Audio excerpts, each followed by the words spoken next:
about a little bit about fear and procrastination.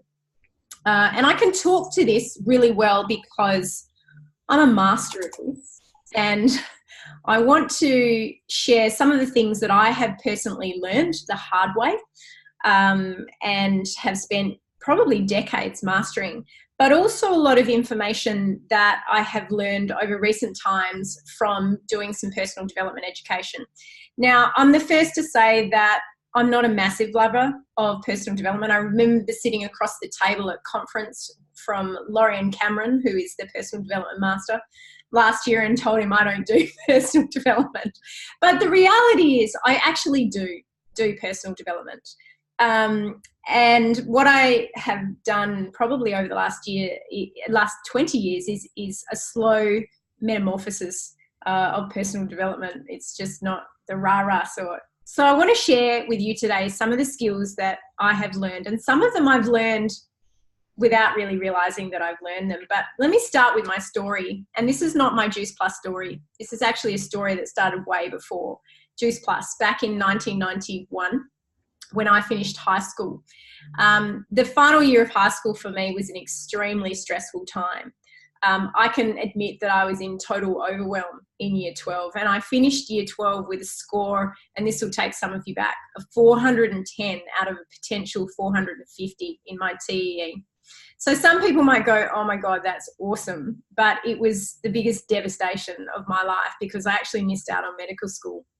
And then I spent the next 7 years trying, and I'll say trying, to get into medical school. Twice I got to the interview stage with University of Newcastle, University of WA. And then eventually on the 8th go, here's a testimony, fall down 7, get up 8. I got accepted into medical school on the 8th go. Now, that's definitely something towards resiliency and tenacity. But if I actually look back on it, the question I really never asked myself is, why did I not get in the other times? Because it had nothing to do with smarts. The smarts were already done in year 12. That was done. Why was it that I was not accepted for the 7 times? And a lot of it came down to me stopping myself. And I'll come back to fear in just a little bit of time. But I definitely had some deep-seated fear about not being good enough. What if they figure out that I'm actually not really good enough to do medicine? How am I going to keep up with all of these kids who got into medicine from high school and I didn't get the grades? How am I going to keep up with them? What if I found out that I really couldn't be a doctor? What if I found out that I really wasn't good enough at this? Then what the hell was I going to do? And what happened in my first term of medicine when I finally got in at the age of 25 is I actually failed my first term. Can you believe it? 8 years trying to get into medical school, and I failed my first term. And I think it was because I know that it was, I didn't get to work because I was so fearful of if I actually put the work in, but I didn't succeed, then I'd have a real reason for me to step out of medicine because I really shouldn't have been there. So that was the first lesson. And I'm not sure if any of that is starting to resonate with you, perhaps around your feelings, particularly with this Juice Plus business, or if there's anything in your life that you have not attempted or you've perhaps given a half-assed effort to and not given it the full 100%. Are any of those fears starting to resonate with anybody? Can anyone just put up their hand? Yeah, there's a few head nods there. Okay. Second example in my life was my CREI exam, which was my subspecialty exam, which I sat for the first time in 2016 and failed it. So I had to study for a full year every night for a full year on that exam. I'd had Daisy in the year of 2014, so I had a little baby. She was only 6 months, so 8 months old. And I reckon I studied really hard for that exam. But when I look back at it, I reckon I actually only gave it 40% because I didn't really believe in myself. And what had happened not long before is I'd sat down with another consultant colleague, someone I respected greatly, who said to me, Tamara, I don't think you're cut out for this. And I believed him. And I spent that 12 months studying I would sit at my desk for hours at a time and study, but I really wasn't studying because I really didn't believe. I had too much fear that if I put in this work 100% and I didn't get through, I really shouldn't have deserved to be there. Second time around, completely different attitude. I just went all out, everything, and I got there in the end. In fact, the lesson that I learned was that I was far better at it the second time around. But the thing is, if you can relate these examples to this business, is that we all fear something in this business. Some of you may know what those fears are, but if we didn't fear something, we would all be NMDs or would all be 100 clubs. I can tell you that hand on heart. So every single person who is not at the top of their game in this business, who has dreamed about being an NMD or dreamed about being 100 club, there is something in this business that you fear. So today we are all equals in this regard. I've just exposed you to two of my biggest issues in my life that were all around fear. Fear that I wasn't good enough. Fear that I wouldn't be able to keep up. Fear that someone would see me for the fraud that I actually was. We call that imposter syndrome. So today I'm going to give you all the chance to recognize your own fear and start the process to change it. To know that you can truly, not just give it lip service, but you can truly achieve whatever it is that you want. You can take control of the fear that you have, deal with it, and truly achieve whatever it is that you want to achieve in this business. So who's curious? Anyone curious, or you all reckon you're all good at this? You all got the personal development down pat. You're personal development proteges. Okay, all right. So let's start with who fear's best friend is. Does anyone know who fear's best friend is? Jody, you so know who fear's best friend is. Anyone want to drop it in the chat? Come on, you guys all know this. Who is fear's best friend? It's not a trick question. It's procrastination, isn't it? Fear's best friend is procrastination. And we all do it. We all do it in, thank you, Sarah. We all do it in many facets of our life. So I hope you've all got a pen and paper right now, because I want you to write down 3 areas in your personal life, not your Juice Plus life, but your personal life that you have procrastinated about this week. Now it will come into perfection. That's a whole other ball game. 3 things that you've procrastinated about in your life. Now, if you feel courageous, can you drop it into the chat section? Or just drop one. But I want you to write down for yourself 3 things you procrastinated about in your personal life this week. It could be washing your clothes, so they're just sitting in a pile. Cleaning the toy room. Isn't that the kids' job? Cleaning your car. Finances, yep. Balancing the books. Counting your macros. Dishes, getting out of bed. Oh my God, here it goes. It's just like vomit, isn't it? We're all procrastinators. I love it. Exercise, diet, paying bills, letting go of the past. Who's procrastinating on letting go of the past? Cleaning, ironing, writing wills. Anyone not done their will yet? How about apologising to someone? Anyone procrastinating on apologising or repairing a relationship? Asking for help? Love it, guys. Love it. All right, now let's up the ante. I want you to write 5 things that you have procrastinated about in your Juice Plus business. 5 things in your Juice Plus business. Remember, we're all in a level playing field here. Not telling. There's your procrastination. All right. Is it something as simple as just writing your list? You know, I bang on about it every week. Are you just insisting on keeping your list in your head? You know better? No, Tamara doesn't know. I'm just going to keep my list in my head. What about calling someone on your chicken list? Running reports, yeah. Doing on the computer. Customer care. Who's the worst procrastinator when it comes to customer care? Yep. Thank you very much.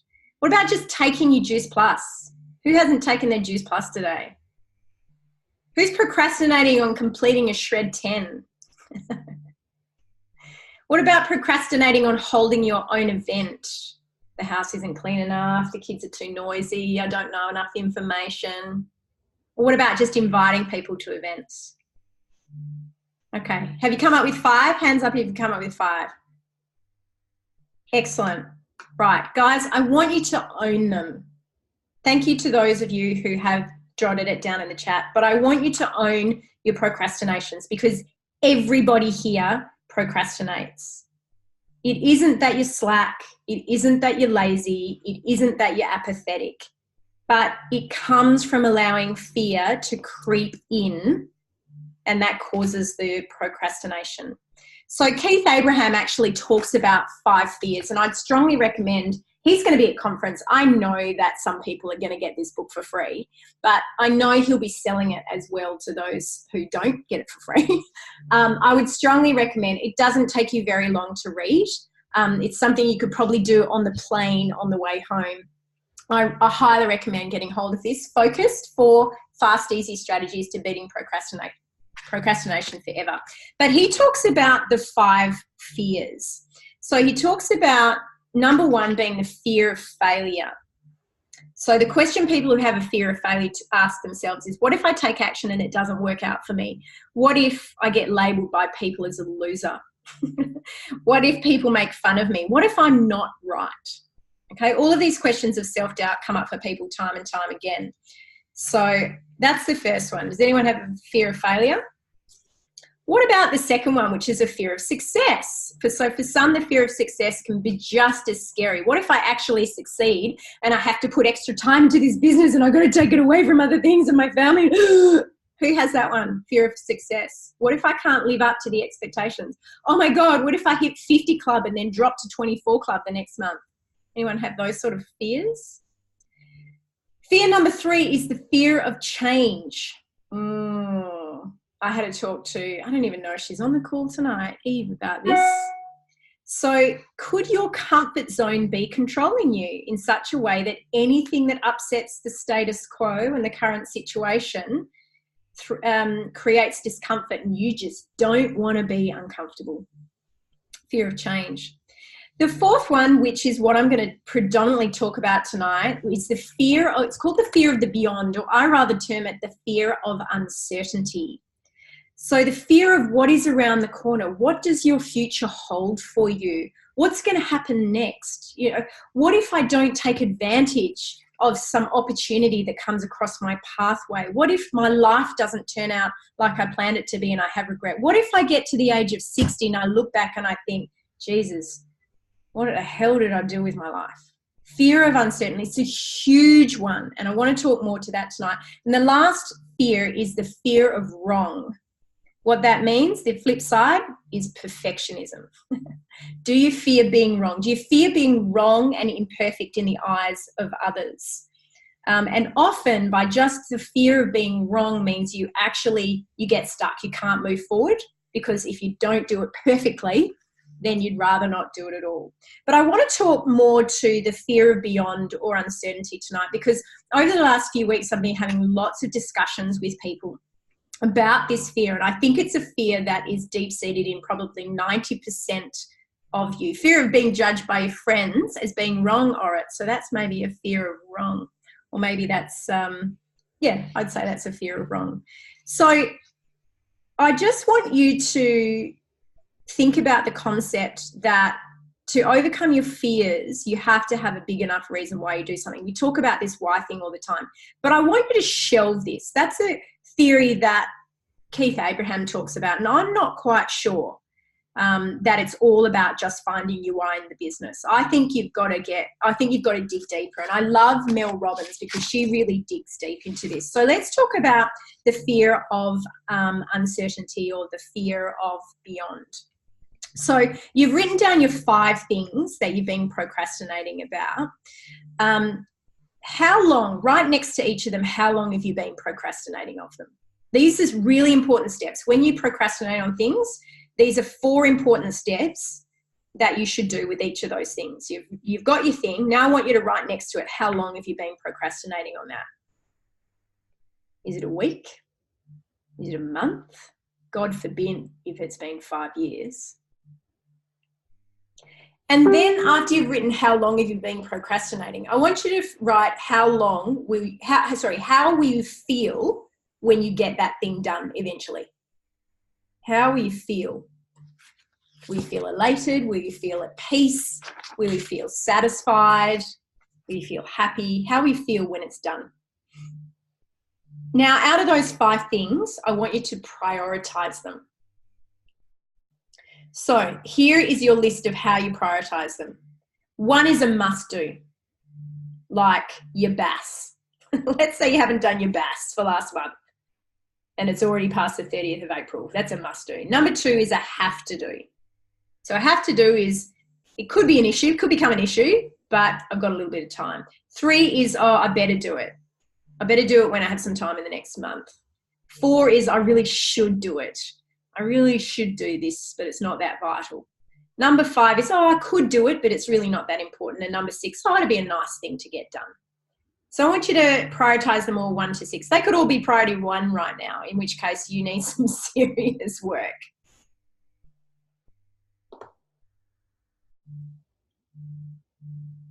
So what we realize in life is maybe if something has started off as a 6, oh, it'd be nice to do, eventually over time becomes a 1. You leave it long enough and it becomes a 1. And if it becomes a 1 and you have a fear, like the fear of uncertainty, the fear of success, failure, whatever it might be, that fear is going to continue to grate on you until you do something about it. So it's really important to start to think about how are you going to deal with some of these things that you're procrastinating about, and what is the fear that has triggered the fact that you're not actually moving forward with these things. So put that aside. That's something for you to think about later. So I really want to focus over the next 10, 15 minutes. I know everyone's wanting to go to Game of Thrones, but let's look at this really common fear of uncertainty. You know, uncertainty of what is coming around the corner, what will happen next. I listened to a fantastic story the other day of a guy who gets so far of himself. He's like, you know, what am I going to be like in 10 years' time? What am I, am I going to be earning the money? What's this business? He gets so far ahead of himself that he talks himself out of doing things because the task at hand is so big. He doesn't really know how to negotiate his way. He gets into overwhelm. Now, I've heard, I reckon, I'm looking at all the faces here, I reckon I've heard the word overwhelm come out of every single person's mouth at some point in the time that they have been in this business. Well, that is actually, overwhelm is the fear of uncertainty. Uncertain how to get to that point, uncertain when you're going to reach that point. That is what overwhelm is. So it's a really important fear, the fear of uncertainty, for you to overcome. So we're going to go through 1, 2, 3, 4, 5 steps to get through this fear of overwhelm or uncertainty. The first thing is acknowledge the fear. Hands up if you feel that you've had it at some point or you have it right now. What is the thing that triggers that fear in you? What happens to you when you get into that place of overwhelm? Think about the sort of things. You know, all right, let's look at, you might be looking at your next goal in this business. It might be senior director, it might be sales coordinator. Do you find yourself sitting down and thinking about it and then thinking a bit more about it and then thinking about, well, how am I going to get that franchisee? And then thinking about, well, then how am I going to build that person to SDVF? And then thinking about, well, how am I going to be managing 3 of those people all at once to then get my numbers for sales coordinator? Does that behavior trigger in you? Or do you just go, sales coordinator, shit, I don't know how I'm going to get there. Not possible. Forget it. Go and do something else. Procrastinate. Is that you? Think, I can see a few people smiling. Okay. All right. So they're the sort of things that are being triggered in you. So the first thing that I want you guys to think about is don't speed up the thought processes. Slow it down. Slow down your thinking. So I'm a classic busy people, overwhelm. The best thing that you can do in those situations is to slow down your thinking. So I want you to answer these questions. Where in your life do you feel frantic or nervous? Everybody does at some point in time. Where in your life do you feel, and relate it to your Juice Plus business if you can, because we want to get some learning done here, some PD done here in our JP business. Where do you feel nervous and frantic? Where in your life or in your JP business do you feel expansive and grounded? So the complete opposite. Where do you feel frantic? Where do you feel expansive and grounded?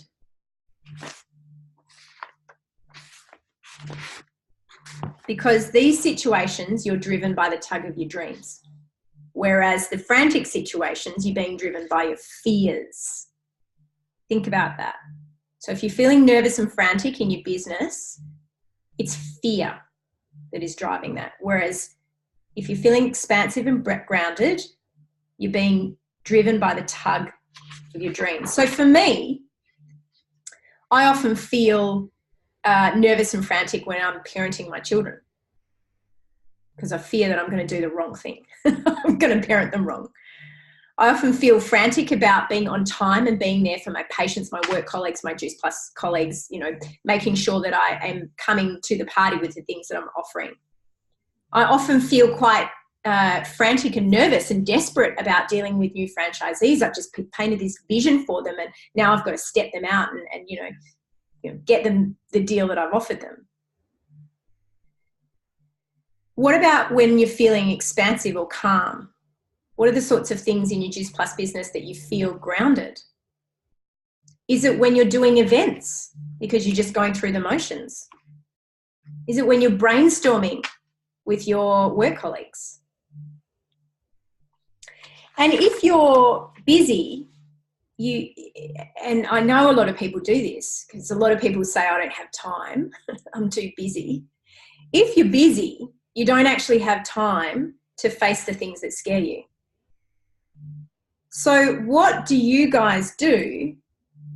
What do you avoid by keeping yourself busy? What are the things that you constantly go and do other things instead of focusing on the task? This is really important to do this. Write this down.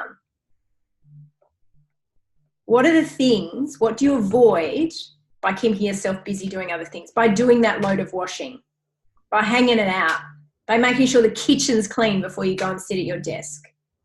What are you actually avoiding? Because they're the fears that you need to own. Now, if you find that you are getting to that point where you are frantic and nervous, there are practices that you need to put in place to slow yourself down. So they're the sorts of things that activate your parasympathetic nervous system and decrease your sympathetic nervous system. You guys know this. So take a walk, take 10 slow, deep breaths, take a bath, turn off your social media for 24 hours, spend 30 minutes doing a creative hobby, something that you like. You might like knitting. Go and have a phone call with your mum or your friends or your family. Say 5 things that you're grateful for out loud to yourself. Meditate for 10 minutes. Stretch, yoga, Tai Chi. Sit in silence for 10 minutes. Like, you guys know these things, but what's the bet when you guys get overwhelmed and frantic, you don't do these things? We just ramp ourselves up. Instead, let's take ourselves back a step. So that's the second thing. Acknowledge the fear.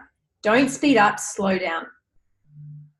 Third thing is you've got to state what you want to create it. We've all talked about it. You know, don't just think it, ink it.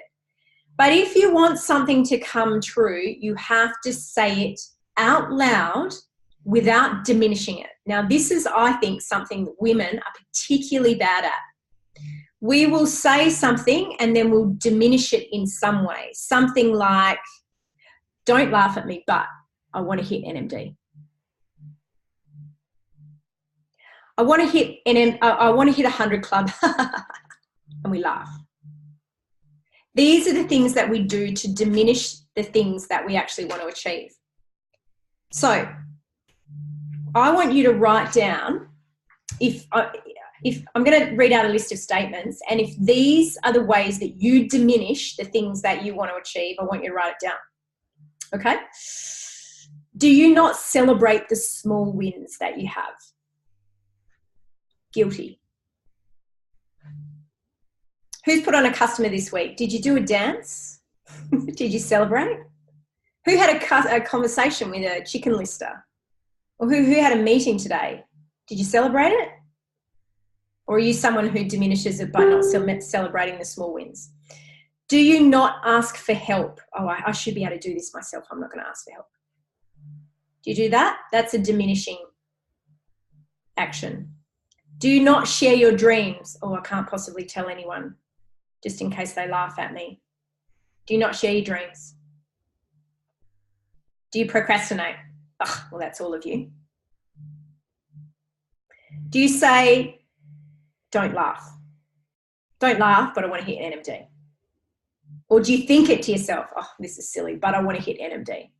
They are diminishing actions. Does anyone do any of those at all? Okay. So I want you to write down the diminishing actions that you take, and then I want you to own them. Okay? Because this next step is really important. The next step is called if-then planning, and it's a way of addressing these self-sabotaging things that you do, or addressing the diminishing thoughts. It's a really effective way to stop yourself procrastinating. Research actually shows that you can go from a 39 to a 91% success rate on your goals, achieving your goals, if you use this thing called if-then planning. So I'm going to give you some examples of some if-then planning statements. So if I start to hear those voices of self-doubt going off in my head again, then I'll repeat an empowering thought like, I am powerful. If I start to scroll through social media and get into that scroll hole, then I'm going to go 5, 4, 3, 2, 1, jump off and get into my day's activities. If I know I have a busy week that could derail my schedule, then I'll take 3 minutes in the morning to plan with a journal before I get started on anything else. If I find myself telling a friend, I doubt I'll achieve my goal, then I'll say immediately after that, but I'm trying my best and putting my progress in each day. If I know my mother will make me feel bad about my dreams, then I'll limit the number of phone calls I have with my mother. So you see, it's all about identifying the sabotaging behaviours, identifying the diminishing things that you do, and having a contingency plan for yourself. So I want you to write down 3 ways that you downplay your dreams. Think of those diminishing things that I just talked about. Or 3 self-sabotaging events. It might be you'd rather go and do the dishes or the washing than make the phone calls. Write down 3 of them.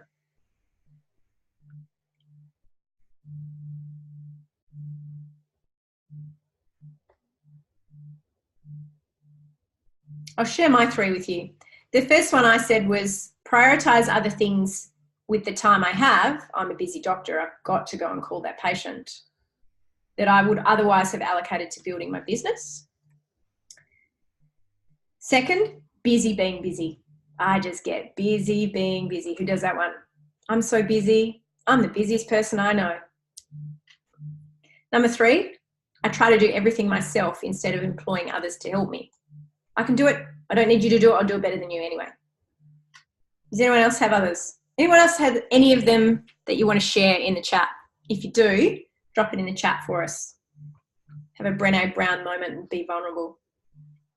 Okay, so now you're going to create, I'll do it tomorrow. That's great, Jess. Because I'm too busy with my new baby and my twins, right? I know you, Jessie. All right, I want you to create an if-then plan for each of those. Each way you downplay your dreams, you self-sabotage or you diminish. So I'll give you an example using mine. If I find myself being distracted or trying to make other things a priority, then I will put them on a list and do them in my miscellaneous time spot in my day. Not bad, Tamara, for on the plane. If I find myself stressing about being too busy being busy, then I'll spend 15 minutes planning my day at the beginning of the day. If I find myself overwhelmed by all the silly tasks that I have to do and I catastrophize my life, then I'll allocate them to my VA or my mum or my husband. So have you got your 3 if-then statements?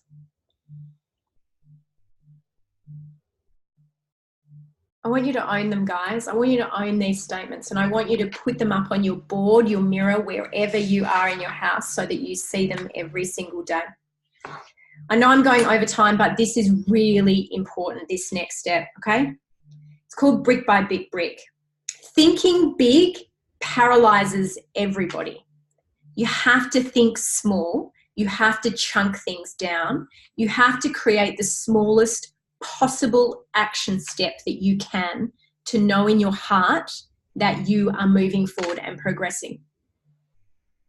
Remember with this statement, doubt takes you out of action, but action takes you out of doubt. But you can only take the action when it's small enough for you to not take you into overwhelm. So the secret to getting control over the fear of uncertainty, overwhelm, the task too big, and actually working towards your Juice Plus goal is actually breaking it down to the smallest step you can.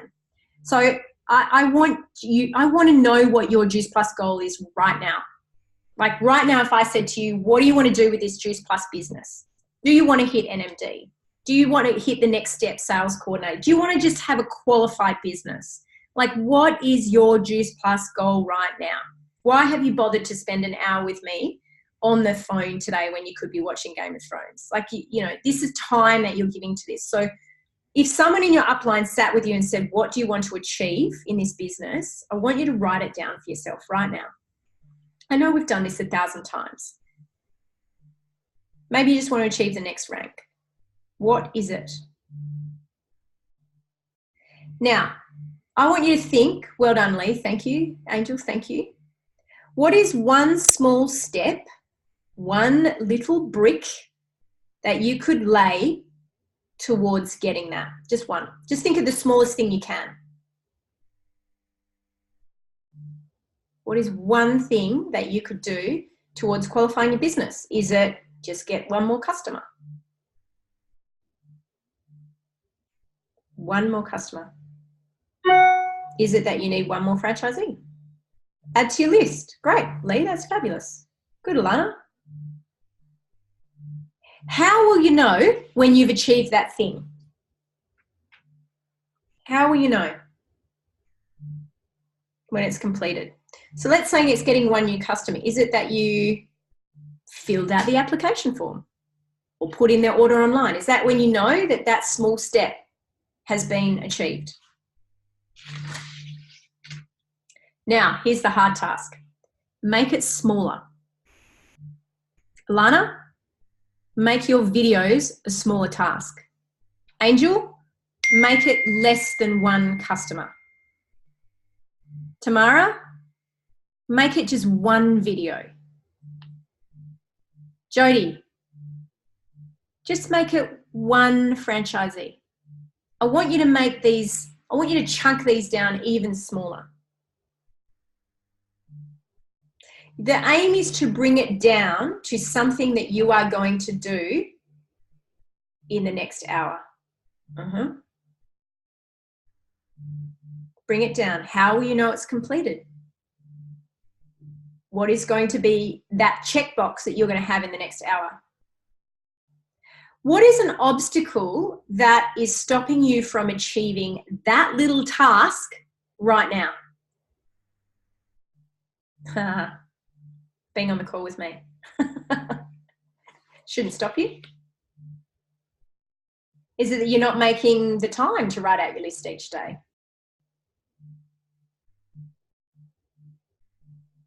All right, I want you to get out your diary right now, or your phone or whatever, and I want you to schedule in that action step, whatever it is. It might be writing one more name. It might be getting that one more customer. It might be doing the script for that video. Whatever it is, I want you to put it in the schedule. It might be after the call. It might be tomorrow morning. It might be on Wednesday. Is it something you need to do recurrently? Do you need to press recurrent every day of the week? Do you need to alarm it? And every single day, I want you to do something that works on that brick by brick by brick by brick. Because you know what? If you show yourself that you are consistently doing something every single day towards achieving that outcome, there will not be fear anymore, because you know that you are moving forward. You know that you are progressing. You see, research shows us that success comes from consistent daily action. And if you are consistently doing daily action and you're in flow, you won't be afraid anymore. You won't be afraid of the overwhelm because you're just consistently focusing on what needs to be done every single day. And if you get into that overwhelm again, that uncertainty, oh my God, how am I going to get to it? Chunk it right down. It's still too big. It needs to be chunked all the way down. And you know what you should do? Don't keep a to-do list, keep a did-it list. There is nothing more satisfying than writing down on a piece of paper, done, got my extra customer, now Angel, you've only got 2 more to get. And when you get 1 more customer, done, great, now I've only got 1 more to get. Focus will go where the energy flows. Let me show you this. Where's my piece of paper here? I'm going to draw a line, right? This is your start point, and here's your goal. You probably can't see it very easily. Start point, goal. Let's say you've done this much here. You've achieved this much towards your goal. Which bit do you think you're going to focus on that makes you feel okay? Is it the big, looming, overwhelming bit, or is it the little bit? Probably the little bit, isn't it? It's going to be so much more comfortable focusing on that little bit. So that, when you've got that focus on the little did it list that you're getting done, you're going to find yourself happier and you're going to find yourself more passionate. Now, I don't want to keep talking because, I was going to keep talking about passion and purpose, but I think that's a whole nother concept that we might leave for another day. But the other big fear that a lot of people have in this business is the fear of wrong or being imperfect. You know, a lot of people won't do events in this business because I'm not quite perfect enough. I can't quite be perfect. A lot of people don't step up and tell their story because they don't feel it's perfect enough.